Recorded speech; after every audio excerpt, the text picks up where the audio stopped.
Bonjour, ici Mythes et Rêves, animateur de la chaîne Mythes et Rêves depuis septembre, une chaîne consacrée à la philosophie et à la spiritualité. Et j'ai eu l'occasion d'intervenir samedi 16 mars chez Monsieur le Baron de Chavigny, encore dit un irréductible athée, lors de son live. Même si le débat a pu sembler houleux, parfois, nous ne sommes pas partis fâchés. J'ai même l'impression d'avoir dit tout ce que je comptais dire. Mon problème, au vu des commentaires, c'est que tout le monde ne semble pas avoir compris la même chose de notre échange. C'est pourquoi m'est venue l'idée de cette revue, afin de préciser ce qui s'est passé pour moi.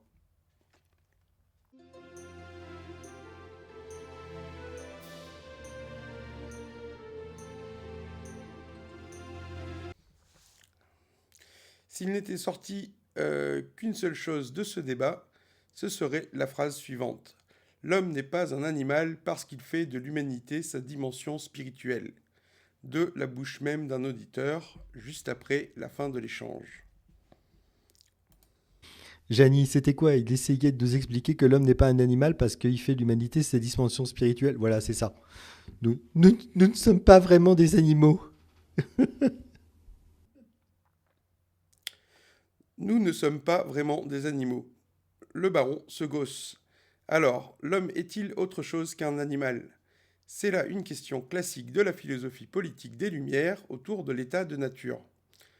Nous allons en débattre durant plus d'une heure dans cet échange. Cette question, qu'est-ce qui dans l'humanité ne dépend pas de l'animalité, sera posée 15 fois en tout. La réponse, c'était l'esprit. Moi, réfléchir une seconde, si votre question est intelligente. Oula! Qu'est-ce qui... Ça fait 4 fois que je vous la pose. Ça fait 4 fois que je vous Oui, pose cette question, exactement sous la même forme, avec exactement les mêmes mots. Qu'est-ce oui, qui, oui, dans je l'humanité, prétends ne dépend pas de l'animalité? à l'esprit. Ça veut dire quoi, L'esprit, la, l'esprit? trans- l'esprit, la transcendance, c'est toutes ces lois, l'esprit, la transcendance, les principes, les valeurs. J'ai pourtant dû m'y reprendre autant de fois que la question était posée avant de finalement énoncer une réponse satisfaisante. J'ai essayé l'humanité, le don de soi, la moralité en général, le tout sans succès. Il a donc fallu autant d'insistance à notre cher irréductible athée avant que je parvienne à lui répondre correctement. J'ignorais moi-même que je ne savais pas cette réponse. Enfin, je mets fin à l'échange épuisé. Je suis désolé à votre place. Bon, excusez-moi, juste une chose. Allez-y. Je suis ravi de discuter avec vous, mais je fatigue un peu. D'accord. Et, et si jamais vous vouliez discuter un jour à nouveau, j'en serais ravi. C'est juste que moi, je fatigue un petit peu, Hmm. peut-être. Enfin, on peut essayer de finir cette discussion si Ah, bah, là où elle nous mène éventuellement. Mais vous revenez quand vous voulez. il faut dire que le baron ne m'a pas ménagé. Vous Or, faites Dieu des est l'être ponts, l'être en soi. vous faites des ponts, mais que je ne comprends pas en fait. C'est des termes. Je voudrais écouter ce que je vous dis. Oui, Je vous justement, dis, à part... j'écoute ce que je vous dis et selon la définition que j'ai des mots que vous utilisez, votre discours n'a strictement aucun sens. Parce que Alors, le verbe... je pige rien D'accord. à ce que vous dites. Alors, Vous voyez ce que vous venez de faire? Vous venez de tirer des conclusions et des généralités qui n'ont strictement aucun sens pour 90% des gens qui sont en train de nous écouter. je ne suis pas littéraliste. On a bien D'accord, compris donc en fait, ça vous que... permet d'imaginer ce qui vous plaît. Non, je crois pas. Je crois que moi, je crois en ce que je raconte, Oui, c'est bien ça qui est préoccupant en fait. si vous le dites. Donc Bon, le besoin... vous venez de dire exactement le contraire de ce que vous avez soutenu il y a 2 minutes. Est-ce que ça vous arrive On est... d'être cohérent dans votre pensée? Vous n'êtes pas Oui, c'est capable pour de ça que savoir ça, vous ça pose donnez... un problème. Faire de la C'est philo pour sans ça que je vous savoir donne le... ça, ça pose un problème. Oui, ne vous énervez pas. Donc Ce que je arrêtez de veux dire dire... des stupidités de ce genre-là. Bon, on est bien Je l'a- d'accord là-dessus, alors. je l'admets, pardon. C'est à moi que comme si je ne l'admettais pas. Vous êtes sérieux ou quoi? On est... Je n'ai rien à Il foutre faut de que je ce me que fasse violence. je n'en ai rien à foutre de ce que dit la Bible. On est en train de parler de la nature. Voilà. Mais je ne m'attendais pas à autre chose. J'ai lancé ma chaîne Mythes et Rêves en septembre pour traiter des questions relatives à la foi d'un point de vue philosophique. Or, j'ai fait une vidéo concernant l'athéisme, qui s'appelle l'athéisme ou la figure de Caïn, ce pourquoi peut-être je fais si souvent référence à la figure de Caïn dans l'interview. Or, je voulais confronter mes idées à quelqu'un qui les conteste pour voir si je pouvais argumenter correctement. Je pensais à Arthur Hens, très athée lui aussi, mais qui pouvait mieux incarner cet antagonisme que monsieur l'irréductible athée. C'est pourquoi je le remercie en premier lieu, avant tout. Il a montré autant de répartie et de pugnacité qu'il était imaginable. J'avais moi-même besoin d'une telle confrontation pour m'aider à formaliser mes pensées. Si je n'ai pas réussi à être plus clair parfois, j'en suis désolé, mais je ne regrette pas cette invitation. L'interview a duré un peu moins de 2 heures en tout. C'était assez long pour moi, ce pourquoi j'ai mis à la fin à l'échange en m'excusant. Il est pourtant sorti un certain nombre de choses intéressantes de ce débat, contrairement à ce que semblent en penser certains commentaires des abonnés de notre cher baron. Ici le commentaire de mise à l'index de M, abonné, un irréductible athée. L'intervenant est gentil, mais sa pensée semble être un chaos absolu, un mélange de philo, de psychanalyse et de galimatia d'idées personnelles. Une confusion entre le réel et l'interprétation, avec une grille de lecture totalement personnelle, sans la moindre méthode. Une incapacité à répondre aux questions également, ça part dans tous les sens. Des affirmations gratuites dans tous les domaines, réfutées sur les sciences, éthologie au moins, préhistoire et même histoire, neurosciences, etc. Je comprends bien qu'il a eu de gros soucis et j'espère qu'il va aller mieux, mais là c'est vraiment pénible, terriblement confus et perdu entre croyances de tout type et réalité, le tout avec un non-séquiture permanent. Je pensais prendre des notes et débunker point par point, mais rapidement c'est devenu ingérable. Et il finit en disant qu'il comptait demander à Gemini son aide. Alors à cette heure, je n'ai pas la réponse de Gemini concernant cet échange, mais dans le doute, voilà mon propre avis.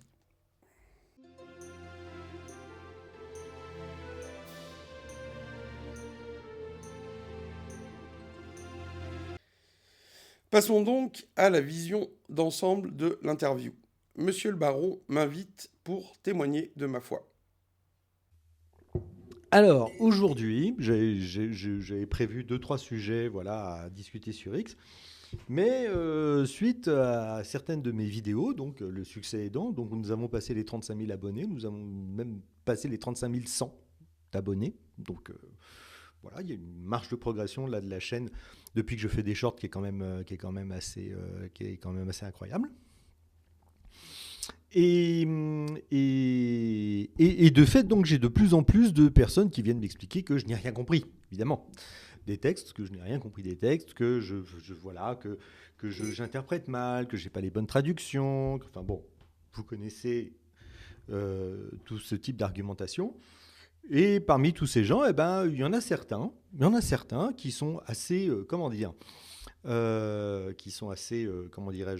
volontaires pour venir défendre leurs idées en vocal. Et nous avons la chance d'avoir aujourd'hui quelqu'un qui veut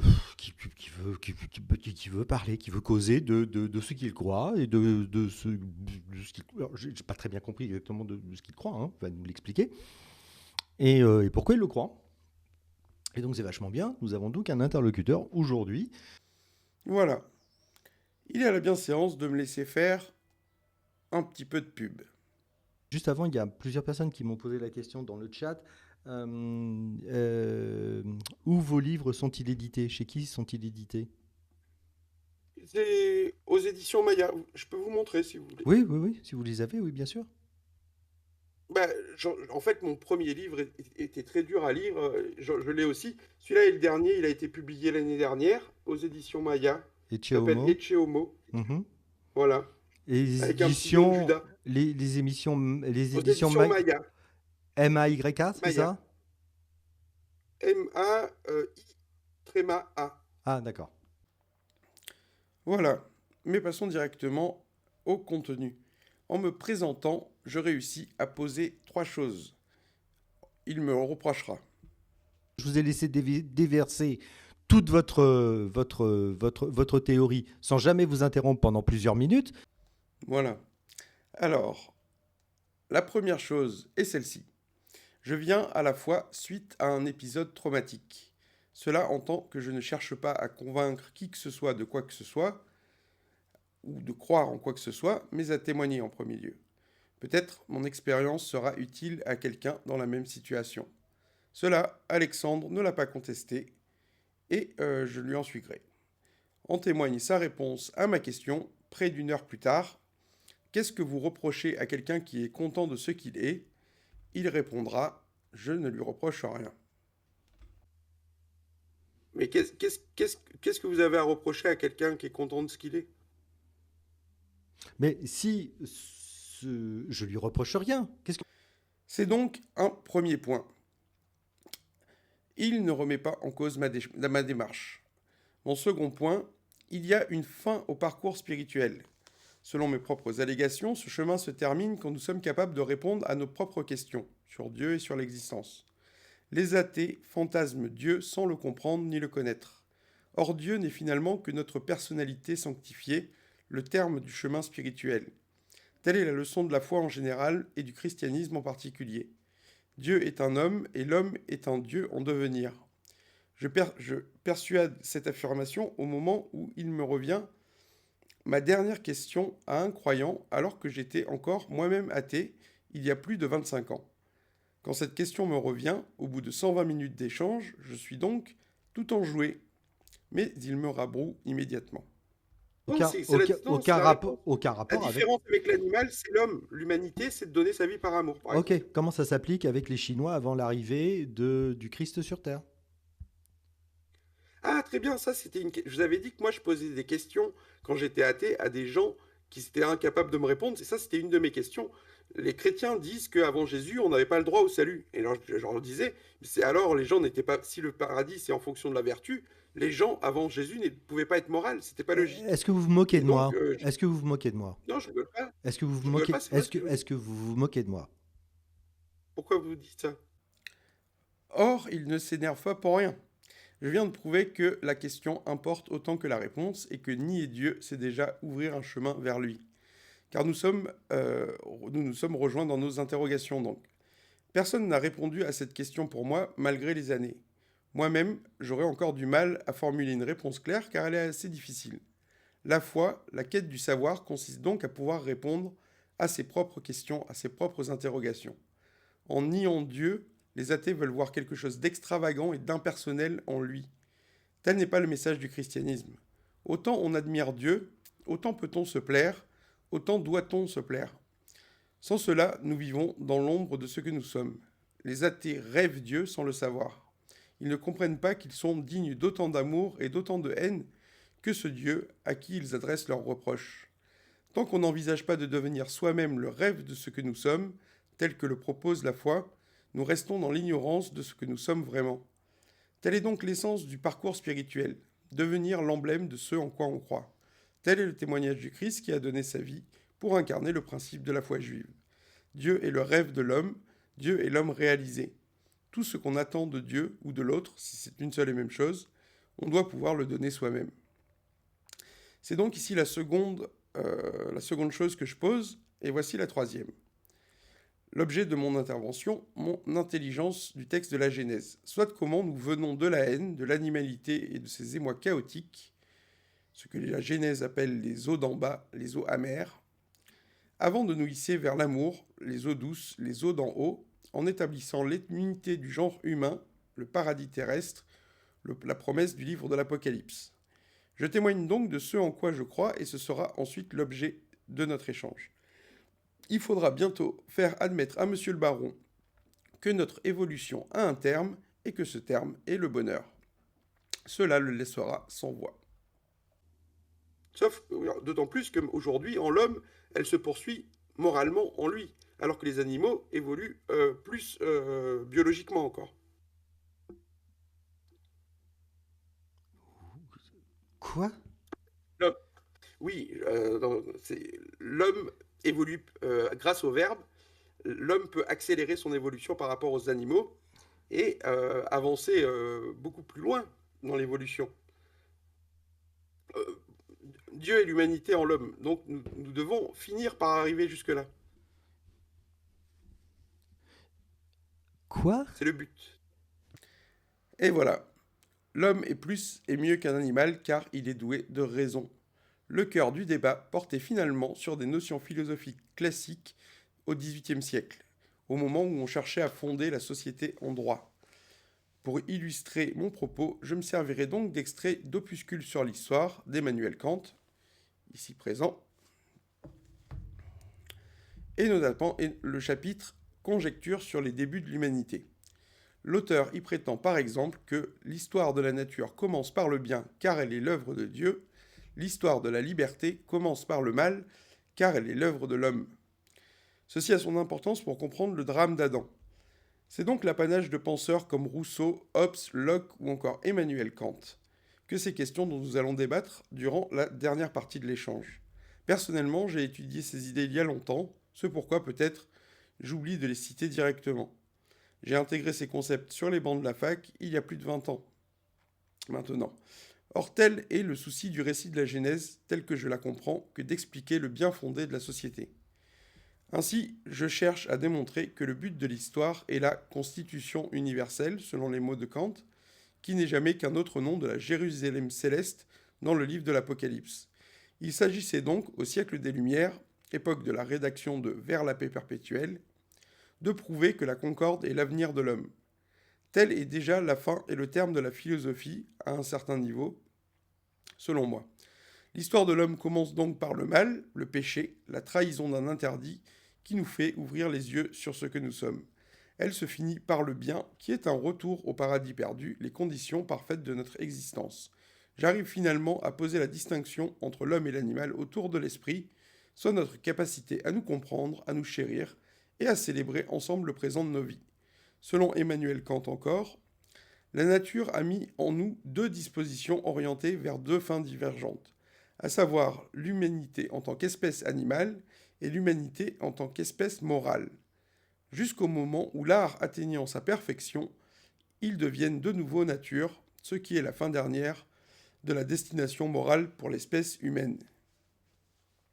Soit que nous devions nous comprendre en tant qu'êtres moraux pour dernière nature, grâce à l'érudition et l'augmentation des facultés de notre intelligence. Tel est le projet du patriarcat originel et l'idée de ce Dieu qui rôde dans le jardin d'Éden dans la Genèse. Quant à la progression du débat, j'essaierai d'aller plus loin que ces trois premières propositions vers la définition du péché originel, mais je n'y arriverai pas. L'idée était d'expliquer le but de l'homme, la jouissance selon des voies morales, et comment le respect de l'autre est l'impôt légitime qui nous permettra au bonheur collectif. Le sens de l'histoire tout entier habite le livre de la Genèse pour celui qui sait en déchiffrer les symboles. Au-delà de ces trois premières propositions, donc, la discussion va tourner autour de la contestation de mon propos. Monsieur le baron remettra en cause la notion d'âme, hypothétique selon lui, puis la notion de péché, trop connotée, puis encore l'idée même de jugement en refusant un bien et un mal tels que réduits par la raison. Enfin, le débat se concentrera autour de cette dernière question, la différence entre l'homme et l'animal, pour le reste de l'interview. Quant au ton général de l'échange, monsieur le baron va tenter de me coincer sur l'IVG ou sur l'euthanasie. Pas de chance, j'ai bien peur d'être aussi libéral que lui. Peut-être avons-nous des convergences politiques outre le seul débat portant sur la foi. On ne le sait pas. Il va encore essayer de voir si mon interprétation est littérale. Or, tel n'est pas le cas. En effet, j'ai une démarche ésotérique. Je ne crois pas plus de choses que je ne comprends et dont je sois capable de rendre compte. Il cherchera donc à me ramener à tous les travers qu'il dénonce le plus souvent chez ceux qui ont la foi, sans succès. Il conteste le jugement du bien et du mal, comme très fréquemment dans l'athéisme, ce qui sera le fil conducteur de l'échange. Ou encore la notion d'âme, support odieux de la survie de la pensée outre la vie du corps. Nous réussirons pourtant à nous mettre d'accord sur une définition du bien et du mal, non sans difficulté, grâce à Kant encore.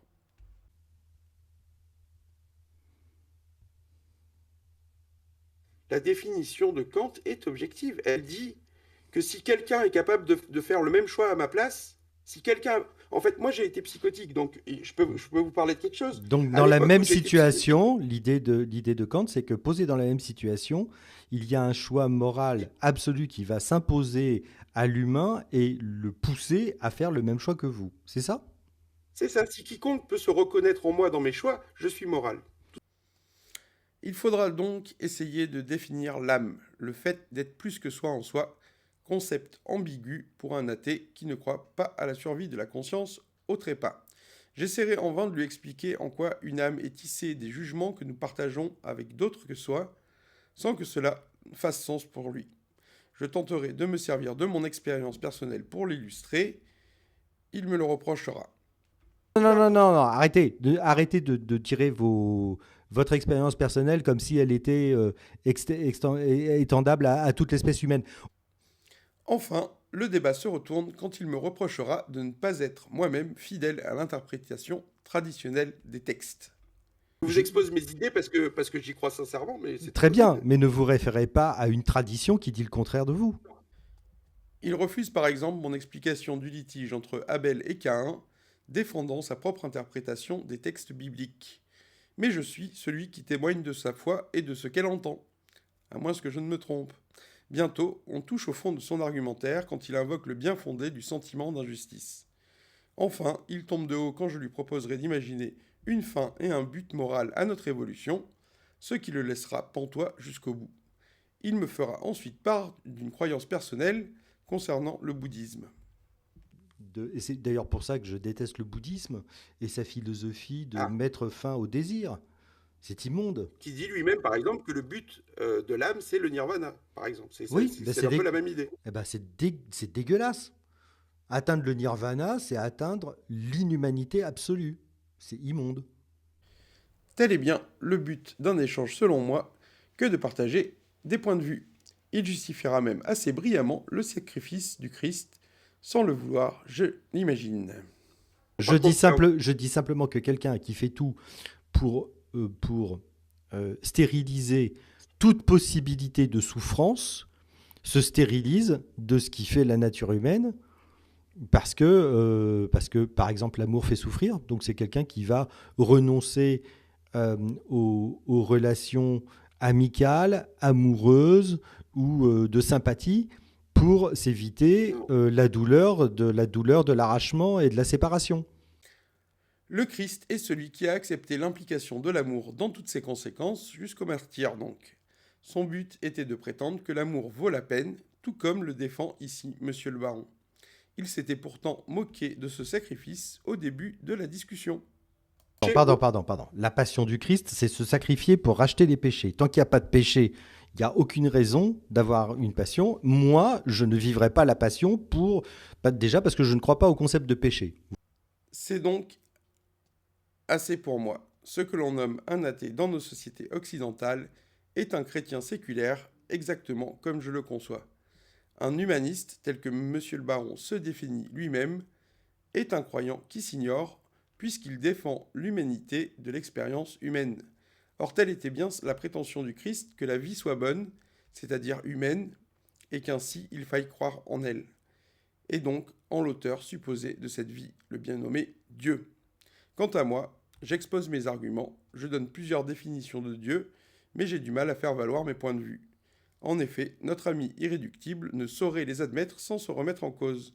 Mes réponses ne sont peut-être pas toujours suffisamment claires, j'en suis désolé. Je voudrais parfois développer mes idées, mais il m'en empêche le plus souvent. Durant toute la dernière heure, et ce malgré le fait que la question soit toujours la même, le débat progresse et les réponses s'enchaînent quant à elles.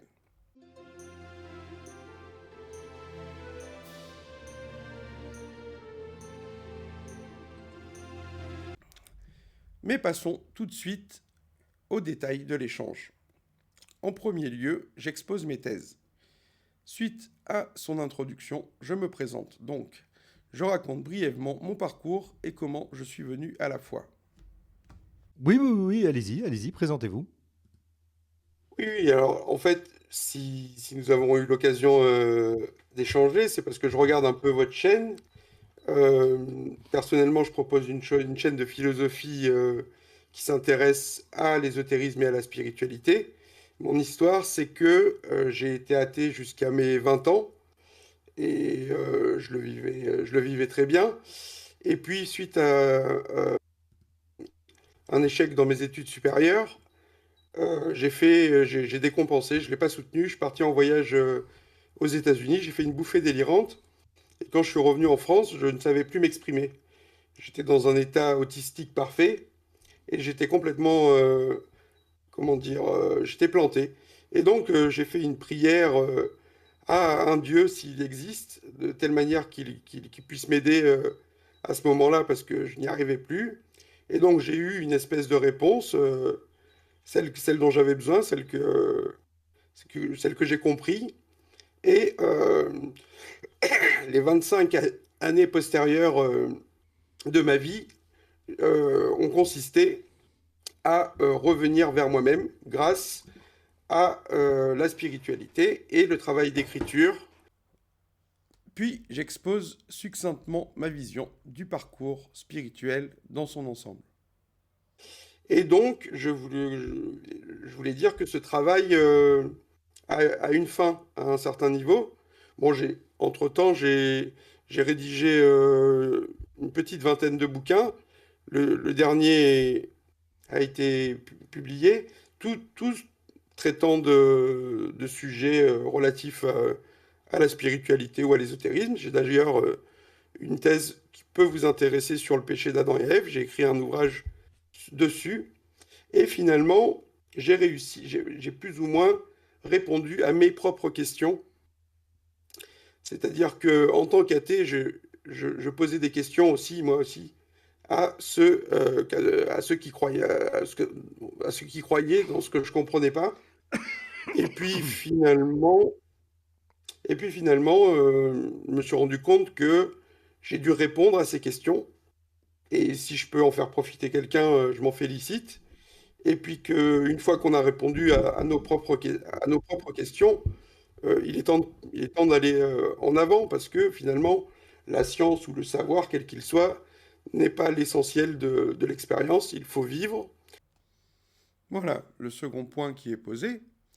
Et je propose alors ma lecture de la Genèse comme thème de l'échange. Cette interprétation du mythe d'Adam et Ève est nouvelle. Je ne la tiens de personne. Ne soyez donc pas surpris si vous n'avez pas entendu cela auparavant. Je vais prétendre avoir fondé une nouvelle hypothèse sur le péché d'Adam et Ève, qui est l'origine de mon interprétation. La rencontre avec Dieu est une interrogation sur le sens de la vie. La société s'érige sur le double interdit du meurtre et de l'inceste. Nous venons du fratricide et donc de la haine, ce pourquoi le Christ résout le problème du mal en prenant la fraternité, c'est-à-dire l'amour. Le premier couple civilisateur est souvent celui d'un frère et de sa sœur. Suis-je le gardien de mon frère? La question de Caïn et la question de la société. Le péché originel est envie de mourir qu'Adam résout de la mauvaise manière par sa faute sur Ève. Ce péché originel est une mauvaise résolution de la dualité première, celle des sexes. La juste résolution du complexe d'Adam est proposée par le Christ, chercher le bonheur et n'empêcher personne à tout autant. Soit les deux commandements de l'Évangile. À partir du moment où chacun sache être heureux et n'empêcher personne à tout autant, le problème moral est résolu. La morale chrétienne a été intégrée dans notre société aujourd'hui, ce pourquoi je pense que nous soyons au moment même de la parousie, c'est-à-dire à la fin des temps, autant que notre société est dite sécularisée. Dites-moi, Finalement. de quoi voudriez-vous discuter? Donc, relativement à mes commentaires et à la Genèse, oui, des choses importantes sur la compréhension. Donc, moi, c'est la clé.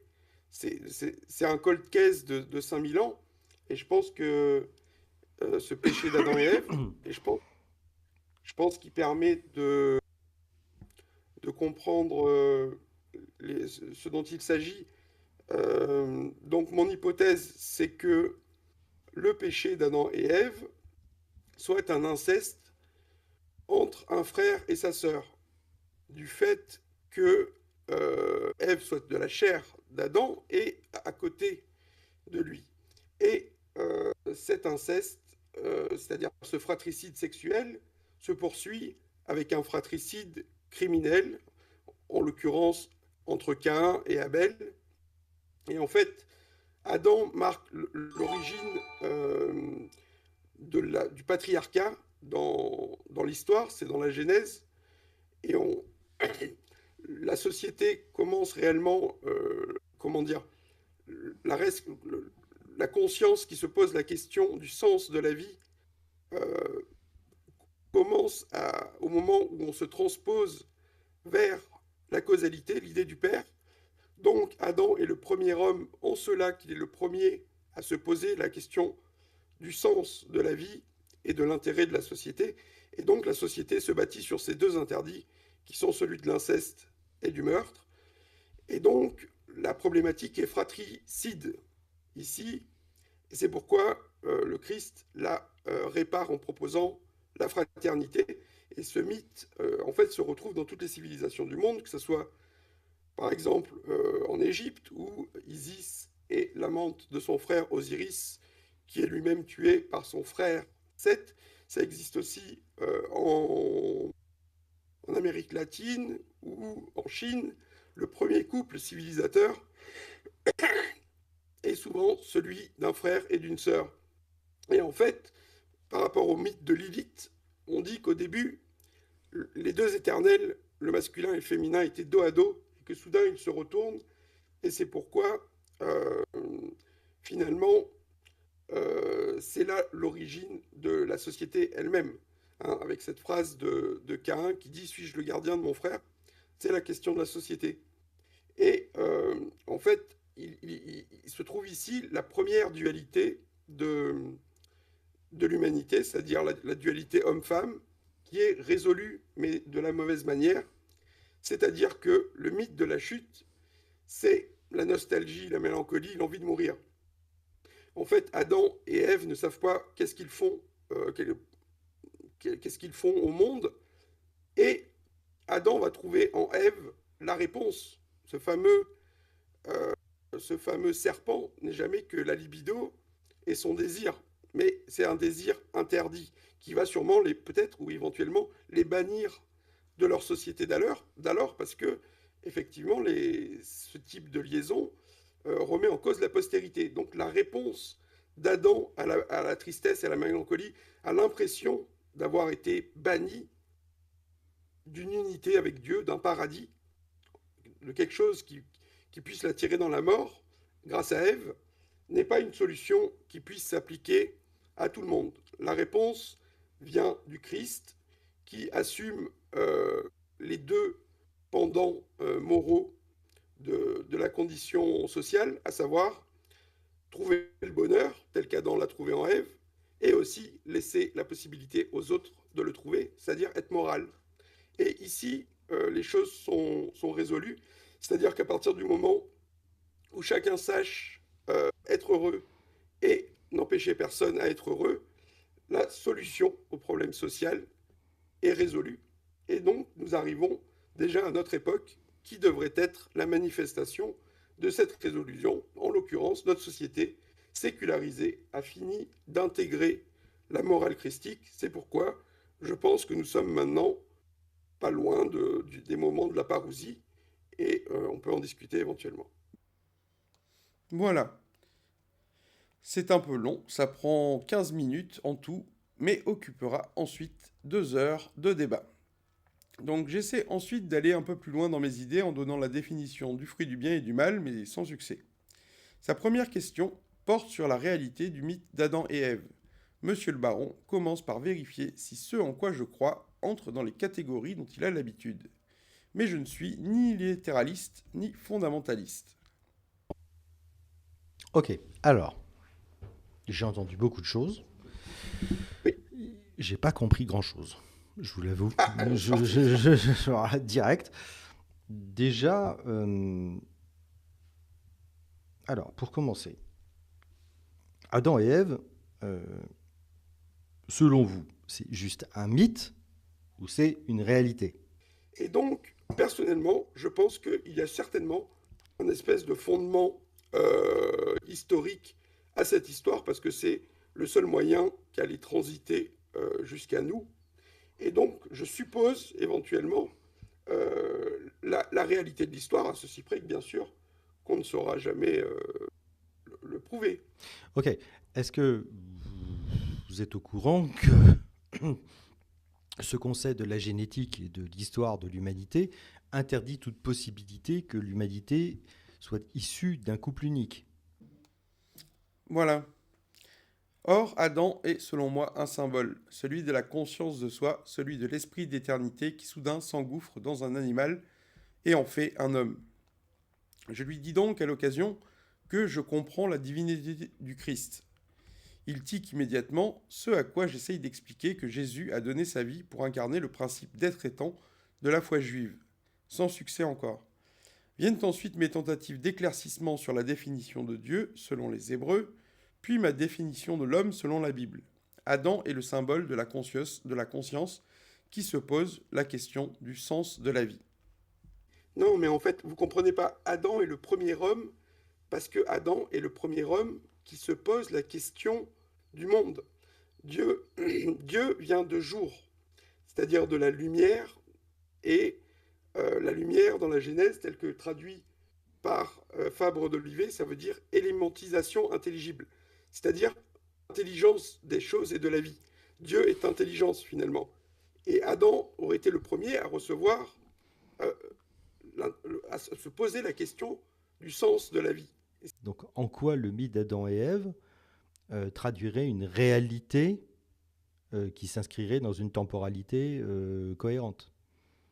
Parce que c'est un symbole. Donc je vous dis, l'homme dans la Genèse est celui qui se pose la question du sens de la vie. Voilà. Donc Elohim, qui veut dire lui, eux qui sont, soit l'être des êtres, selon la définition de Fabre d'Olivet, c'est le pluriel d'Eloha, qui veut dire celui qui est. Ainsi Dieu est-il essentiellement désigné comme l'être en soi. Son premier nom est El, tout simplement, qui signifie lui. C'est l'Esprit Tout-Puissant, le fait de s'exprimer au nom de tous ou au nom des autres. Mais je n'arrive pas à exposer la fin de ma pensée. J'allègue alors qu'Elohim soit la fin de la pensée magique.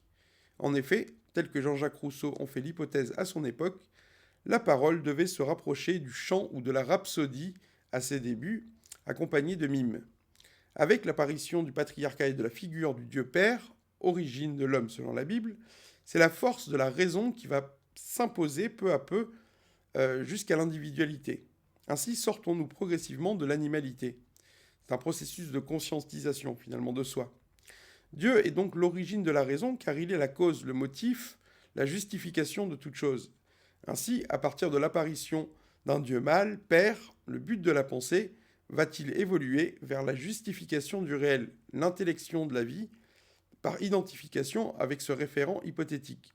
C'est pourquoi les premiers récits mythologiques sont ceux de l'origine. S'il y a un début, il y a une fin, il y a donc un sens et une histoire. Nous sortons donc, avec la Bible, du temps cyclique des études de Mystéa et Iliade.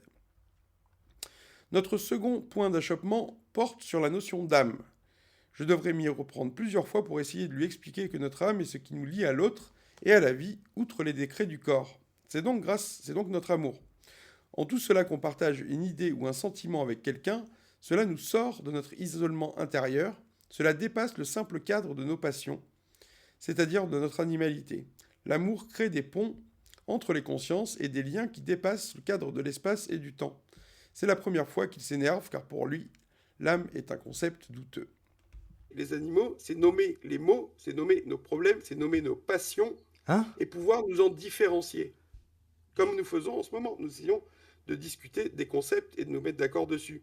À partir du moment où nous partageons une idée à plusieurs, elle est indépendante, elle est au-delà de nous déjà. C'est ça qui va. Donc je vous dis que l'âme est permise par le verbe à partir du moment où on peut échanger des points de vue et tomber d'accord. Pardon. Vous venez de parler de l'âme. Vous venez de parler de l'âme. Oui. Quel rapport? C'est parce que en fait, l'âme est la permission du verbe. C'est l'origine du divin. Ok, alors maintenant, à vous de prouver qu'il existe quelque chose en dehors de l'esprit humain qui nous anime. Oui, mais... Bon, faisons un point. Ce qui nous tient vivants au-delà, c'est notre amour sincère des autres, du monde et de la vie.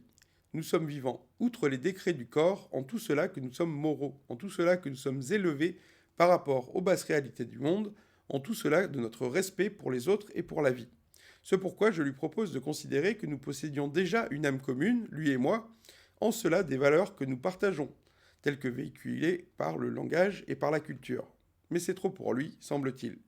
Je lui proposerai une seconde puis une troisième fois de considérer que nous ayons déjà une âme commune, c'est-à-dire un plan tacite de charité. Il ne le réfutera pas la troisième fois sans l'avoir accepté pour autant, si je ne m'abuse. Il remarque ensuite que j'essaie de dire beaucoup de choses en peu de mots, et c'est bienvenu de sa part. En effet, c'est toute ma pensée que j'essaie de retranscrire. Elle a pris les 15 dernières années de ma vie et près de 20 ouvrages assez élaborés. Aussi, je le remercie de me laisser m'exprimer, de me laisser exprimer mes idées, car c'est un peu mon but aujourd'hui. Non, effectivement, vous ne vous faites pas bien comprendre parce que vous parlez de... Je suppose que vous avez des tas de choses à dire et que vous essayez de rassembler, de synthétiser votre pensée en une seule phrase alors que ça devrait en prendre 100.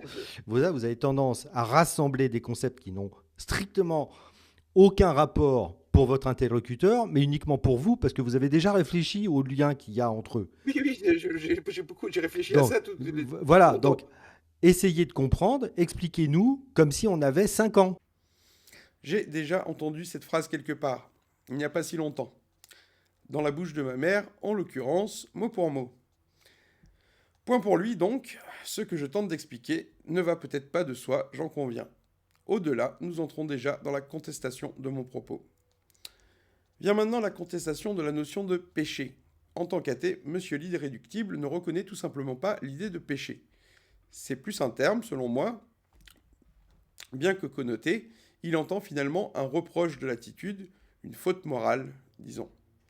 Et nous allons devoir en débattre. Moi compris. D'accord, mais quand vous dites que vous ne considérez pas l'idée de péché, vous émettez un jugement selon lequel considérer un péché est un péché. Non, je ne reconnais même pas la valeur du concept. Oui, alors disons une faute morale. Si ça... Monsieur le baron ne l'entend pas ainsi. Il faut donc maintenant faire la différence entre une faute morale et un crime. Un crime et une faute morale sont deux choses complètement différentes. Pourquoi vous les mélangez ? Je vous dis, je considère le péché comme une faute morale. Donc la morale est bien quelque chose de relatif. Non, c'est quelque chose de rationnel, justement. Non, ce n'est pas rationnel. Donc la morale n'est pas objective. Est-ce que nous sommes d'accord ? La définition de Kant est objective. Monsieur Alexandre de Chavagny prétend qu'un crime est objectif et qu'une faute morale ne l'est pas. Ce à quoi je réplique que le bien et le mal sont objectifs selon la définition de la morale d'Emmanuel Kant. Agit uniquement d'après la maxime qui fait que tu peux vouloir en même temps qu'elle devienne une loi universelle, issue du fondement de la métaphysique des mœurs. Ou pour faire plus simple, ma règle personnelle de comportement doit pouvoir être celle de tous les hommes sans se contredire elle-même. Cette maxime m'a énormément aidé au début de ma reconstruction psychique, après mon épisode de bouffée délirante. Ceci va bientôt nous amener à débattre du bien et du mal. En effet, dire qu'il y a un bien absolu comme une idée à laquelle chacun mérite d'être soumis par la raison, cela remet en cause sa liberté, semble-t-il. Je me sers donc de mon expérience personnelle pour essayer de lui expliquer que sans le confort de la morale, il est même impossible de seulement s'exprimer. C'est là le point auquel j'ai touché au plus fort de ma dissociation. J'étais devenu autiste. Sans amour, sans le confort de l'autre en soi avec soi, nous nous retrouvons sans âme, sans voix, sans avis. Je n'arriverai pas à me faire comprendre. Le baron est pugnace et ne vend pas son âme à moins cher que son prix. Mon interlocuteur essaie ensuite de sonder le côté libéral de ma pensée en m'interrogeant sur le blasphème, l'avortement ou l'euthanasie. Il revient sur le fait que le mal et le bien soient relatifs, ce qui évite de considérer qu'il existe un jugement de l'âme. Ce à quoi je réponds que le bien et le mal sont des faits sociaux qui ne se comprennent qu'en fonction de l'autre. Très bien, donc on est d'accord que la morale est bien une affaire personnelle et donc subjective. Mais pourtant, elle est le fondement du droit, qui vient la faire appliquer. C'est pas la question. Il n'y a le bien et le mal, le bon et le mauvais, le bien et le mal sont des relations, sont des choses tout à fait relatives. Il Oui, n'y a alors pas c'est de plus bien et philosophique de et je mal vais m'étudier absolu. aussi là-dessus. Il n'y a pas de bien et de mal absolu. Mais en fait, ici, il faut reconnaître que en fait, le bien et le mal est un problème social. En tant qu'animaux, nous n'étions soumis à rien. Ce qui va faire basculer le débat vers une nouvelle question, la frontière entre l'homme et l'animal. Cette question va être la dernière jusqu'à la fin de l'échange, puisque c'est ma partition entre le bien et le mal, et qu'il la refuse. Elle sera posée inlassablement pendant plus d'une heure, soit plus d'une dizaine de fois en tout. J'introduis ici une petite citation d'Emmanuel Kant, toujours issue d'Opuscule sur l'histoire. Avant l'éveil de la raison, il n'y avait ni prescription ni interdiction, donc aucune infraction encore. Mais lorsque la raison entra en ligne et, malgré sa faiblesse, s'en prit à l'animalité dans toute sa force, c'est alors que dut apparaître le mal.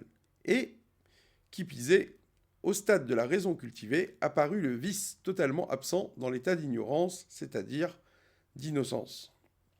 Voilà. On voit que il y a une différence entre notre état de nature et notre état civilisé. Ainsi, nous arrivons à la première fois où il pose la question de la différence entre l'homme et l'animal. Or, cette question n'est pas nouvelle. Les philosophes des Lumières se la sont posées il y a longtemps, comparant l'état de nature à l'état civil. Le bien et le mal est un fait social. Il n'est de loi qu'en fonction de l'autre à partir du moment où l'on tient cet autre pour un égal en dignité. Faisons donc ici un petit point philo pour éclairer cet état de nature. L'état de nature est une notion de philosophie politique forgée par les théoriciens du contrat à partir du XVIIe siècle. Il s'oppose à l'état civil. L'état de nature est absence de règles. Les hommes possèdent des besoins naturels et une liberté naturelle caractérisée par une absence de règles externes. Le contrat social instauré dans une société vient restreindre les droits et les libertés naturelles en imposant des règles nécessaires à l'égalité, aux droits dans la société. Alors que dans l'état de nature, l'homme obéit à la loi du plus fort, il obéira plutôt aux lois dans l'état de droit. Pour Locke, il existe un droit naturel, une morale déjà présente dans la nature, ce qu'essayait de dire notre cher interlocuteur. Le problème vient du respect de la propriété privée. Puisque les ressources sont limitées, l'état de nature conduit à la guerre, où tout le monde cherche à croître en bien. Il devient nécessaire de se doter d'un état pour permettre la paix.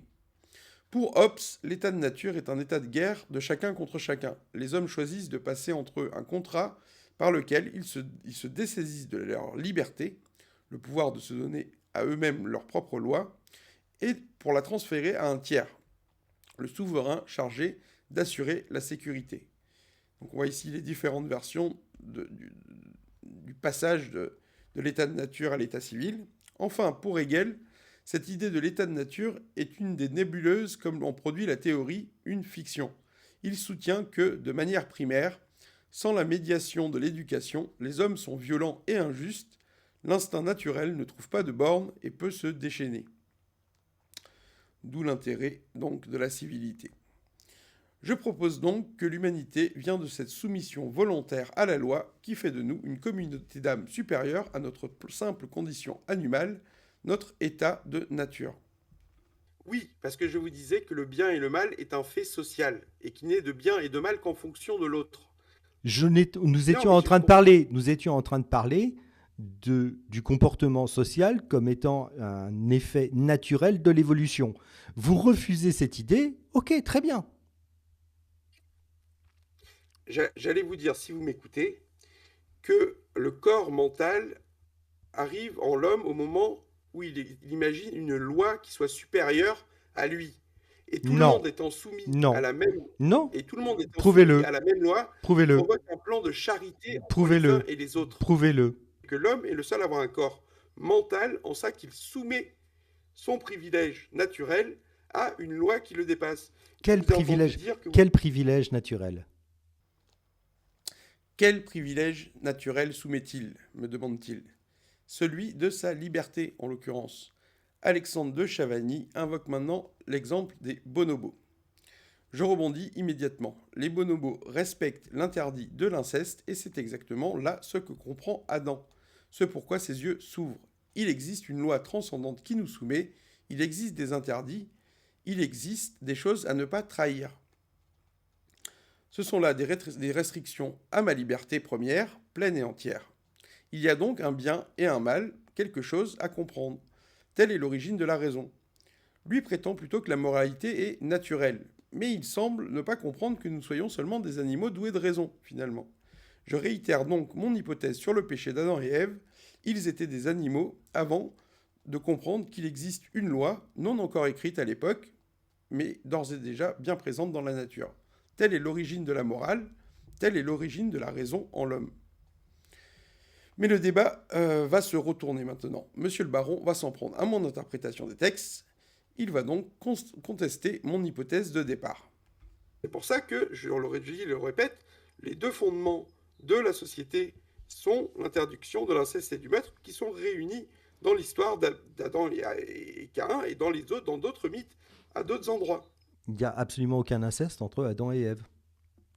Donc ça, je vous ai dit, c'est mon hypothèse.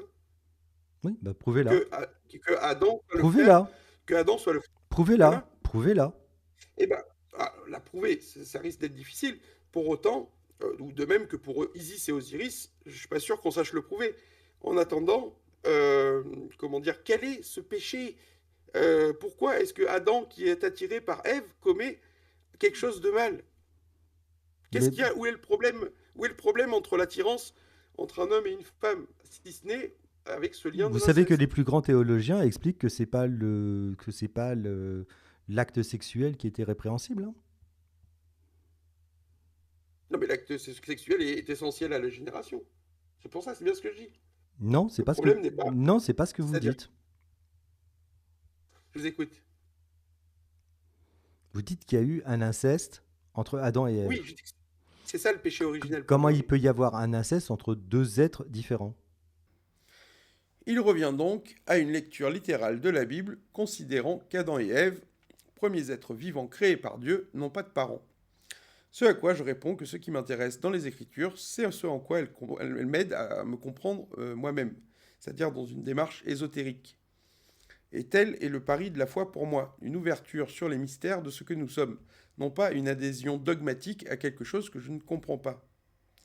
Il répond que mon hypothèse n'a aucun fondement. Or, je témoigne ici de ma foi et de ce en quoi je crois. Il ne peut m'accuser de me tromper, car il ne croit pas lui-même, pour me dire que je me fourvoie dans ma foi. Il va même défendre sa propre vision de l'histoire d'Abel et Caïn, et se fendre d'un trait blasphématoire sur l'injustice de Dieu à l'occasion. Le problème de l'offrande de Caïn est que ce dernier ne donne pas avec le cœur. Il ne met pas une partie de lui dans ce qu'il donne, il offre son reste sans rien investir dans son geste. Mais tel n'est pas le propos ici, que celui de mes thèses seulement, mais plutôt mon échange avec notre cher ami irréductible. Donc, je réitère mon affirmation. L'origine de l'homme est dans la haine, le fratricide, et sa fin est dans l'amour ou la fraternité. La terre est donc un nouveau paradis en gestation, résolution de nos difficultés à vivre et à supporter notre condition. C'est ce que je cherchais à démontrer depuis le début, c'est mon troisième point. Il revient alors sur la contestation de l'état de nature comme chaos des émois que l'esprit vient ordonner. Il réplique que mon interprétation n'est pas traditionnelle, sans quoi il a raison éventuellement, mais je lui répète que je témoigne seulement de ce en quoi je crois, sans prétendre détenir la vérité. Face à cela, je reprends la nature et le mal en l'homme, le bien et l'humanité en l'homme. Ainsi, le bien et le mal sont enfin définis. Enfin, nous arrivons sur le fond de son argumentaire, sur la notion de justice. Or, semble-t-il, c'est son manque de justice qui pousse notre ami athée à bout des dieux. En gros, que l'animal est le mal en l'homme, et que l'humanité est le bien en l'homme. Mais pourquoi est-ce que vous dites... Mais si, c'est très compliqué. Qu'est-ce qui vous permet de dire que l'animal est le mal en l'homme? Qu'est-ce qu'il y a de mauvais dans l'animalité humaine? Le besoin nous ramène à notre animalité qui est le mal en l'homme. Et en quoi, je réitère, je ne vous lâcherai pas là-dessus, en quoi l'animalité est le mal en l'homme? Donc, ça n'a rien à voir avec l'animalité. C'est au contraire un sentiment très humain que d'être jaloux. Et ce sentiment de jalousie et d'injustice, il y a une expérience qui est faite avec des macaques qui prouve que même les macaques ont ce sentiment d'injustice. Donc c'est pas un trait particulièrement humain. Est-ce que le sentiment d'injustice est un mal ? Est-ce que se révolter contre l'injustice est un mal ? Est-ce que le sentiment d'injustice n'est pas le seul moyen de mettre fin à une injustice ? C'est donc ici le fond. La réponse est oui, la vengeance du mal est un mal. Nous comprenons que le mal est la malédiction du mal depuis le ministère du Christ. Justice est le cri des enfers qui veulent venger leur tort. Monsieur le baron semble ici prendre son instinct pour un trait d'humanité. C'est une erreur métaphysique à un certain niveau. Cela va revenir. Je lui propose encore de considérer la question de Caïn. Suis-je le gardien de mon frère ?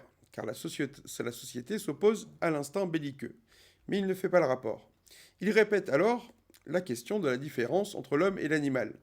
Enfin, sa question la plus profonde de l'échange arrive. Est-ce que le sentiment d'injustice n'est pas le seul moyen de mettre fin à l'injustice ? Ce à quoi je réponds, si mon sentiment d'injustice me pousse à m'en prendre à mon frère, il est donc coupable. Mettre fin à l'injustice, c'est rendre le mal pour le mal, c'est donc déjà faire le mal selon la discrimination chrétienne, qui nous propose de pardonner le mal autant que cela nous est possible. Mais je n'arrive pas bien à le dire. Donc, il continue. Et ça répond toujours pas à la question. En quoi l'animalité dans l'humain est le mal ? Parce que cette animalité, c'est le fait justement de donner aval à ses sentiments et à ses pulsions, outre éventuellement le souci de la loi qui consacre par exemple notre égalité de naissance et de droit. L'amour est-elle une pulsion ? L'amour n'est pas une pulsion. Pardon ? C'est un sentiment, mais pas une pulsion. Pardon ? L'amour est une vous pulsion. Venez de le dire vous-même qu'on n'avait pas le choix, que c'était quelque chose qu'on subissait. Un sentiment, oui. D'accord. Il y a une différence entre un sentiment et une pulsion. Ok, d'accord, pardon. Pour une fois, c'est moi qui me suis trompé de mots. Bon, en l'occurrence, tout est naturel, tout est dans la nature, comme je le prétends. L'agneau est par exemple un animal et il est le symbole du Christ. Donc, Monsieur Alexandre ne semble pas comprendre la différence entre l'amour, le sentiment amoureux, et ce qui est opposé à ce sentiment d'amour, c'est-à-dire la haine. Les deux sont naturels. Ici, je cite encore Emmanuel Kant. Pour Rousseau, l'homme naturel est animé de deux passions, l'amour de soi et la pitié. Si l'homme naturel est bon, il n'est pas pour autant moral. Pour accéder à la moralité, l'homme doit développer la conscience du bien et du mal et entretenir des relations avec ses semblables. La morale est une création sociale. C'est encore ici la distinction des eaux d'en haut et des eaux d'en bas dans la Genèse. Les unes nous élèvent quand les autres nous assombrissent. Elles ne sont pas à égalité. Mais continuons sur la discrimination du bien et du mal. Est-ce que c'est mal de céder à sa pulsion de faim ? Je dirais plutôt que c'est impossible. Ah si, c'est très... À relativement court terme, du moins. C'est bien une pulsion ? Alors, oui, je dirais que c'est impossible de résister, donc ça ne peut pas être considéré comme mal. Vous dites que les pulsions animales sont le mal. Est-ce qu'avoir faim, c'est le mal ? L'origine du mal. Ok, après, il y a l'origine du mal. attitude. Vous êtes en train de dire que l'animalité est quelque chose de mal. En quoi avoir faim, c'est quelque chose de mal ? Ah non, je remets pas en cause la nature et son bienfait. Le problème, c'est quand ça remet en cause l'égalité de principes qui fondent notre humanité, finalement. Ok, est-ce que nous sommes de nature animale ? Ah mais j'entends bien qu'on soit de nature animale, aussi bien qu'on a besoin de respirer, de boire et de manger. Donc selon vous, nous sommes naturellement mauvais ? Oui, bien sûr. Comment envisager une quelconque évolution morale si ce n'est en partant de notre nature ? Il dit que manger est une pulsion. Ce n'est pas vrai. C'est un besoin. La pulsion, c'est autre chose. C'est souvent le fait de transgresser une promesse que nous nous sommes fait à nous-mêmes. C'est quelque chose qui nous dépasse, qui dépasse notre surmoi, qui nous oblige à transgresser nos propres limites. Ce n'est donc pas la satisfaction du besoin seulement. Quant au problème avec notre nature, il est moral. Est-ce si dur à comprendre ? Je reprends donc le poncif de la morale lui-même, ne fais pas à autrui ce que tu ne voudrais pas qu'on te fasse, pour prétendre que c'est là une restriction de l'attitude. Je reprends mon argumentaire, classique en philosophie, dans notre état de nature, nous n'étions soumis qu'à la force, notre liberté était pleine et entière, et ici je cite encore Kant, l'instinct, cette voie de Dieu à laquelle tous les animaux obéissent, devait seul d'abord conduire notre créature. Puis il découvrit en lui le pouvoir de se choisir à lui-même sa propre conduite, et de ne pas être lié comme les autres animaux à une conduite unique. Là prirent naissance les premiers rudiments de la constitution civile et de la justice publique. D'abord uniquement pour régler les violences les plus graves dont la punition vengeresse ne fut plus dès lors laissée aux particuliers, mais confiée à une puissance légale qui maintient la cohésion de l'ensemble, c'est-à-dire une sorte de gouvernement au-dessus duquel on n'exerçait plus les premières pratiques de violence. Telle est donc la pointe et le but de la morale, permettre la coexistence pacifique de tous. Et c'est une restriction à nos envies, à notre état de nature où tout nous était possible, à ceci près que nous ne soyons pas nous-mêmes soumis à plus fort que nous-mêmes. Donc nous approchons le guet quand vient sa question suivante. À ceci près qu'on respecte... Non, ma question, c'est oui ou non. En fait, la réponse à ma question, c'est oui ou non. C'est une question fermée. En fait, alors que vous dites oui ou que vous dites non, et après, rien ne vous empêche d'élaborer pour expliquer votre réponse. Mais la réponse qu'appelle une question fermée, c'est oui ou non. D'accord. Si vous me laissez préciser, tout n'est peut-être pas si facile. Je vous réponds de suite. Si, c'est très simple en fait. Je dirais que la nature humaine n'est ni bonne ni mauvaise. Quelle était ma question? Quelle était ma question? Elle est mauvaise. Quelle était ma question? Quelle était ma question? Quelle était ma question? Est-ce que la nature humaine est bonne ou mauvaise? Est-ce que la nature humaine est bonne ou mauvaise? Ma réponse, c'est elle n'est ni bonne ni mauvaise, elle cherche son propre bien. Voilà. Donc la réponse est oui, notre nature est mauvaise. Mais j'ai peur de l'exprimer trop simplement et d'être mal compris. C'est pourquoi je réponds que la nature n'est ni bonne ni mauvaise, elle cherche son propre bien seulement. Comme lui prétend Pascal Boniface, il n'est pas toujours facile de répondre simplement à des questions compliquées. En l'occurrence, la réponse était oui, notre nature est mauvaise. Mais c'est pas pour ça qu'il faut la rejeter. Notre nature est le support de départ de toute notre édification morale. Réfléchissons une seconde, combien de fois nous nous sommes remis en question depuis notre naissance. Nous avons par là modifié notre nature imparfaite pour l'adapter à la société. Notre nature est donc une pierre brute qu'il nous faut tailler tout au long de notre vie. C'est la base de départ. Donc on peut tout à fait dire que la nature est mauvaise, même si c'est imprécis tel que je le conçois. Donc nous avons déjà avancé sur un certain nombre de points, mais il continue de répéter sa sempiternelle question de la différence entre l'homme et l'animal. C'est alors que j'introduis l'idée de notre développement moral soit une manière pour la nature de continuer d'évoluer en l'homme. C'est la bascule de l'échange. Et cette évolution de la société, c'est un truc naturel ou pas? Bien sûr que c'est naturel. L'évolution est naturelle, j'imagine.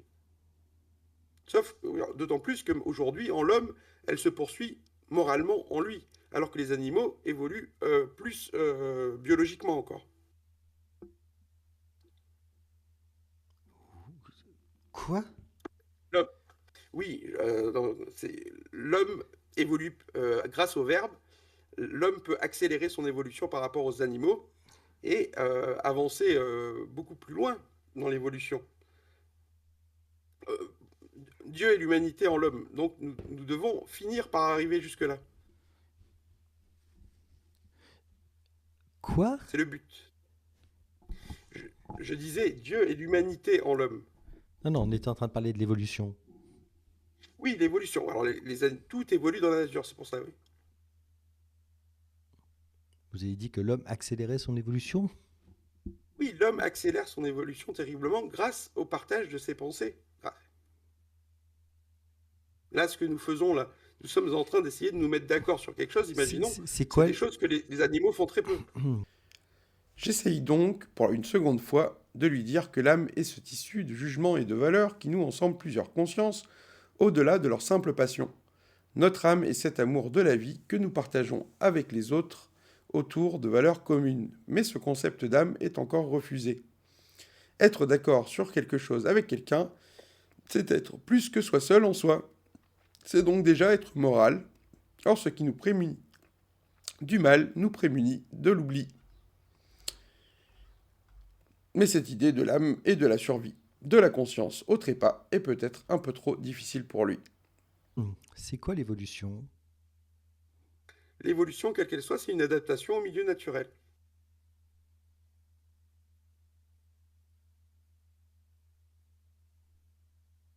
Pour répondre à nos besoins. En quoi le fait d'échanger des idées a un impact sur l'évolution de notre corps vis-à-vis de la pression du milieu naturel? Pourquoi vous ne considérez qu'il y a d'évolution que biologique? Parce que c'est justement ce que veut dire la théorie synthétique de l'évolution s'intéresse au biologique, pas au, Oui, mais pas au, pour moi, pas au il y a culturel, pas au culturel. Et oui, mais il y a un but à l'humanité. Il y a quelque chose à Prouvez-le, atteindre. Il y a un prouvez-le, but. prouvez-le. Oui, ben, en fait, ce but est le bonheur. Voilà. Pour la science actuelle, l'évolution est uniquement comprise sous son aspect biologique, comme si l'évolution morale ne comptait pas sur le même plan. Or, cette évolution a un terme, le bonheur, le salut ou la paix des sages, terme de l'évolution spirituelle. Il me demande alors s'il y a une différence entre le génome préhistorique et celui d'aujourd'hui, tout en concédant que notre savoir et notre science ont pourtant notablement augmenté depuis. Je lui dis donc, vous l'admettez? Il répond, pardon, vous prétendez que je ne l'admettais pas? Il se fâche car il semble que nous soyons d'accord. En effet, admettre cette évolution culturelle et sociale, c'est déjà admettre notre grande évolution morale, qui est le but de la nature à travers nous selon moi. Ce pourquoi je m'en félicite. Il revient à sa question plus terre à terre, quelle différence entre l'homme et l'animal? Nous sommes déjà sur le point de conclure cet échange si je le convainc qu'il y a un but à l'évolution et un but à l'humanité. Car s'il y a un but, il y a un résultat escompté à notre évolution morale. Un jugement est donc possible, de même qu'un bien et un mal tel qu'envisageable par la raison, ce qu'il nie depuis le début. Il est donc abasourdi d'entendre que l'évolution puisse avoir une fin que l'on nomme le bonheur. C'est une notion assez abstraite, mais c'est ce vers quoi nous marchons, et le but c'est d'y atteindre. C'est ce qu'on appelle le paradis sur terre, et selon l'Apocalypse, c'est la Jérusalem céleste, soit une société qui est fondée en justice, qui permet justement à chacun d'exister dans le bonheur. C'est ça la fin de l'évolution. L'évolution est bornée par la perfection. Or, le seul stade de perfection qui existe, soit ce mot, c'est ce qu'on appelle l'ataraxie, le bonheur, la plénitude ou la béatitude, c'est la fin de l'évolution. Le but de l'humanité est le bonheur. Le but de l'humanité est le bonheur, ça y est, le jugement est tombé. Car le but de la foi, c'est le bien, le bonheur universel. C'est-à-dire une amélioration de nos ressentis, de la qualité de nos émois et donc de notre âme, grâce à une plus grande moralité. Le bonheur, le paradis ou le royaume de Dieu sont une seule chose et le but de notre évolution, aussi bien au point de vue individuel que collectif. Il ne sait plus trop quoi dire. Sa prochaine question est donc la suivante. C'est quoi la perfection? La perfection... Comment savez-vous que c'est ça la perfection pour l'humain? Parce qu'on peut évoluer jusque-là, et on n'a plus envie d'évoluer au-delà. Comment le savez-vous? Et en quoi En le fait de ne plus évoluer, c'est la perfection? À partir du moment où on n'a plus envie d'évoluer, parce qu'on est content de ce qu'on est, de notre état. Le but de la société est le paradis terrestre. Si l'humanité a un but, elle a un sens pour la raison. Il y a donc un bien et un mal qui se supposent, et donc un jugement. C'est là, je crois, ce qu'il conteste depuis le début. Nous avons donc fait un tour de la question. Ici une petite citation de Kant encore. La question de savoir si l'homme a gagné ou perdu dans ce changement, de l'irruption de la raison dans un animal, ne se pose plus si l'on regarde la destination de son espèce qui réside uniquement dans la marche progressive vers la perfection. La perfection est donc cet endroit où l'évolution n'est plus nécessaire. Notre ami et notre cher baron est un peu dans les cordes, il va en venir à me faire part d'une de ses croyances, sur le bouddhisme en l'occurrence.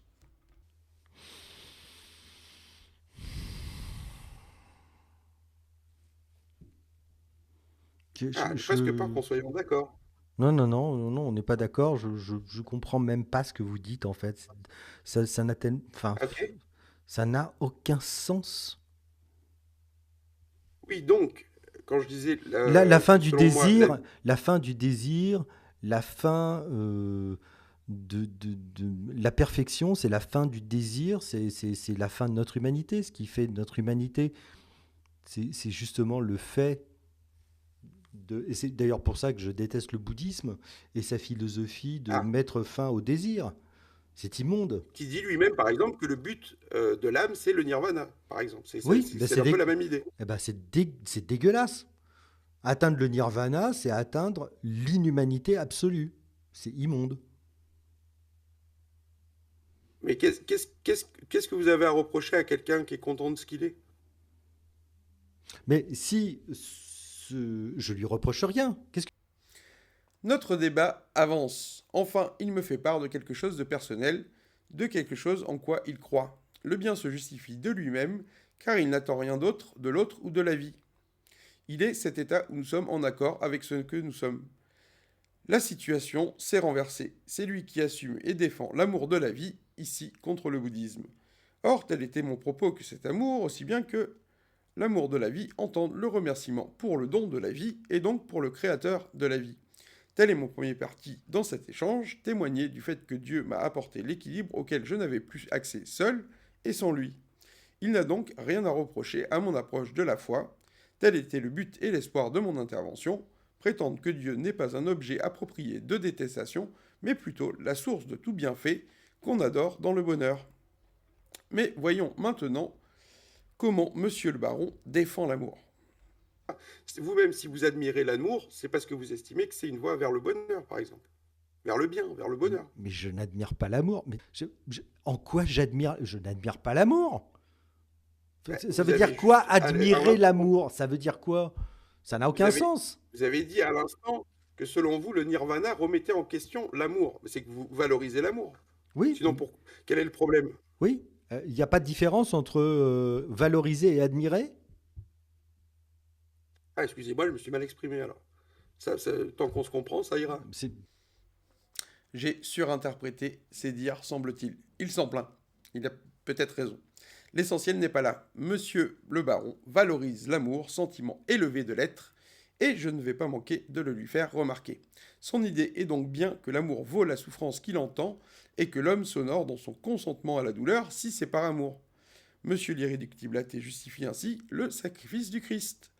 Ce n'est pas moindre chose, et il serait difficile de lui faire reconnaître autant.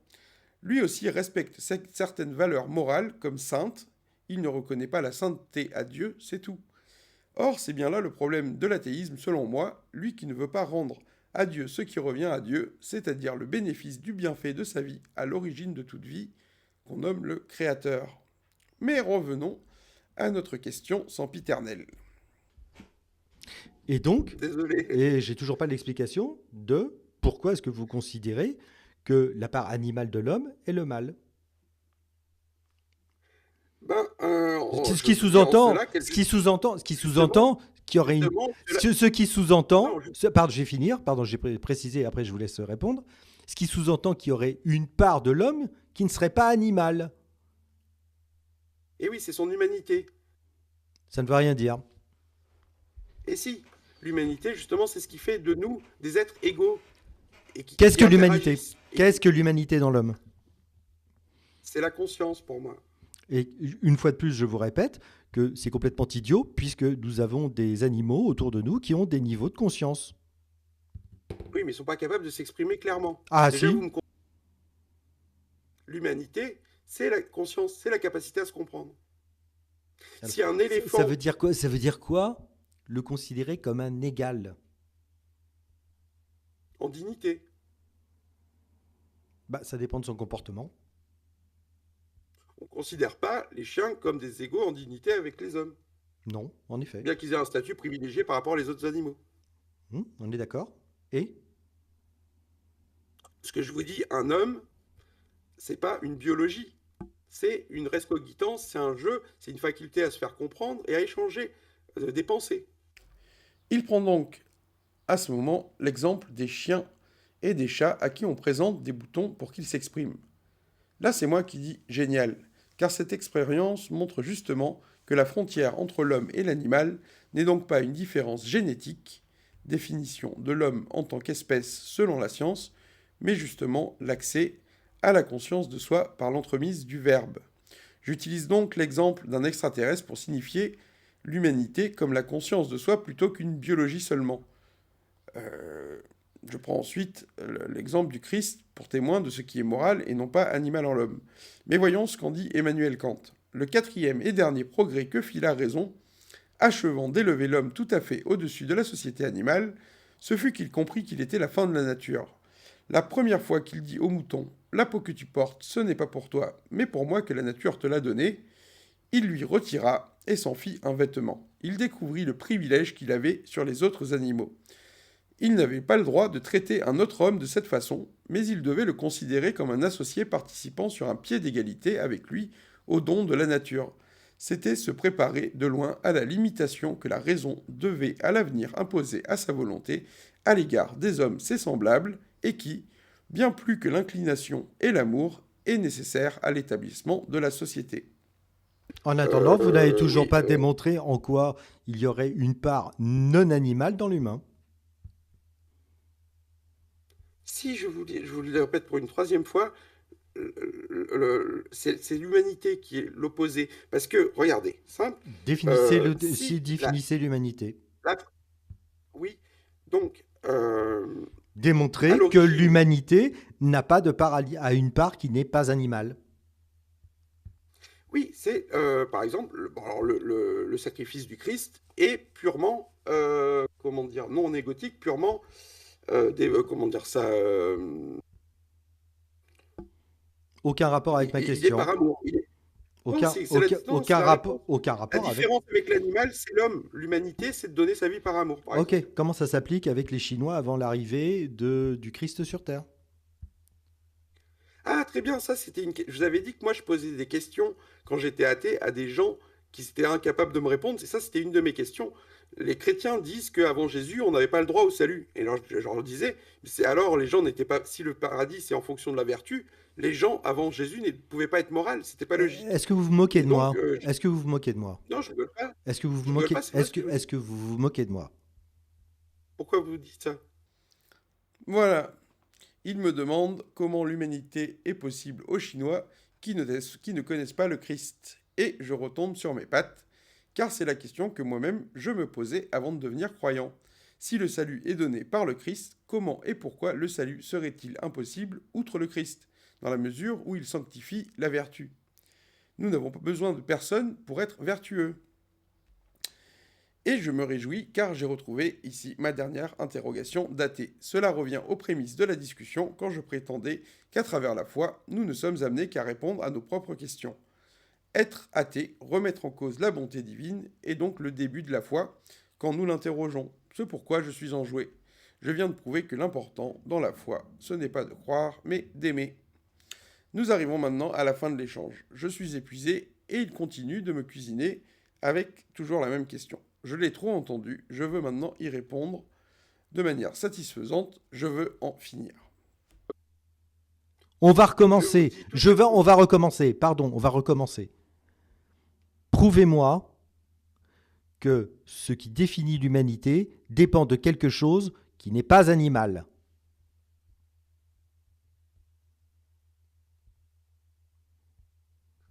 le don de soi n'est pas animal.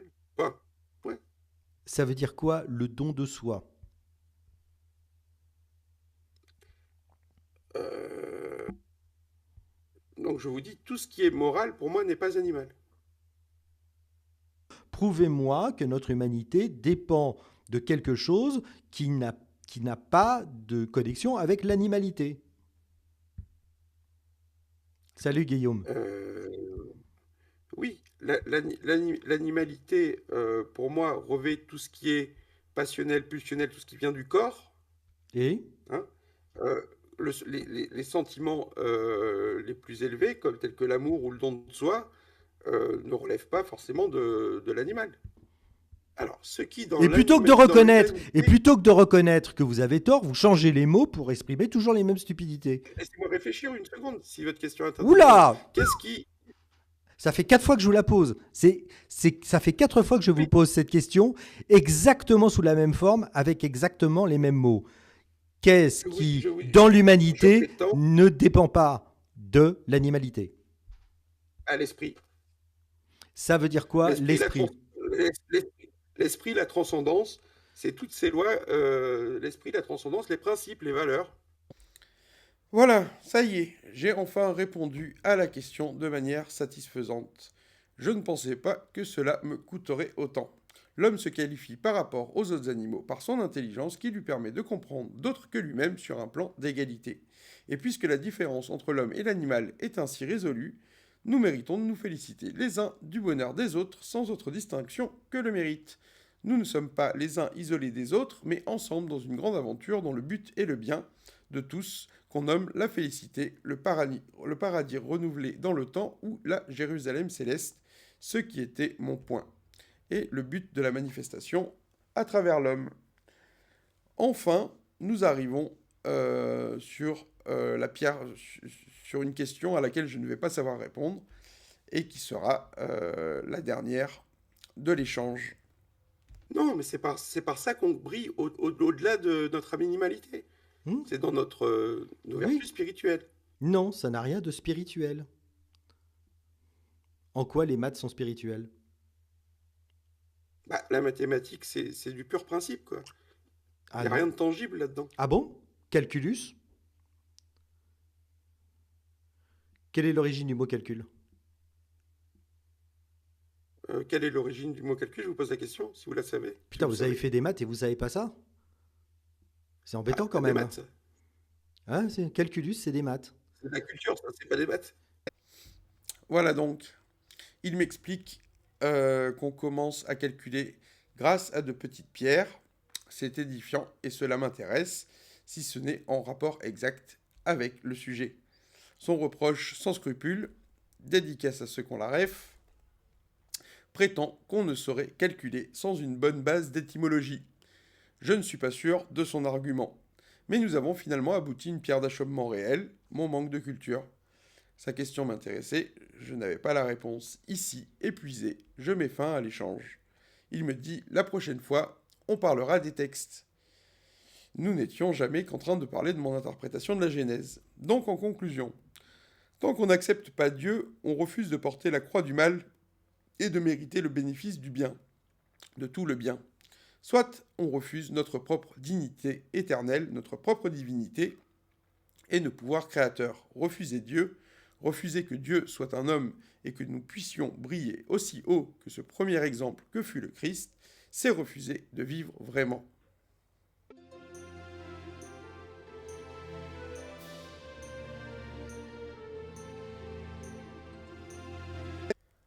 En conclusion,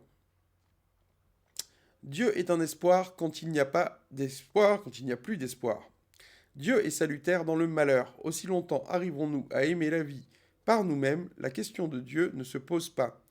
Tant que l'homme peut, il n'a pas besoin de Dieu. Cependant, dans le naufrage de la raison, quand ce monde ne nous procure plus le sel qu'il nous procurait hier encore, comment continuer? Ainsi commence le chemin avec la transcendance le plus souvent, quand nous n'y arriverons plus seuls. Alors, si nous nous tournons vers le ciel, un nouveau départ est possible et notre avenir s'ouvre à nouveau.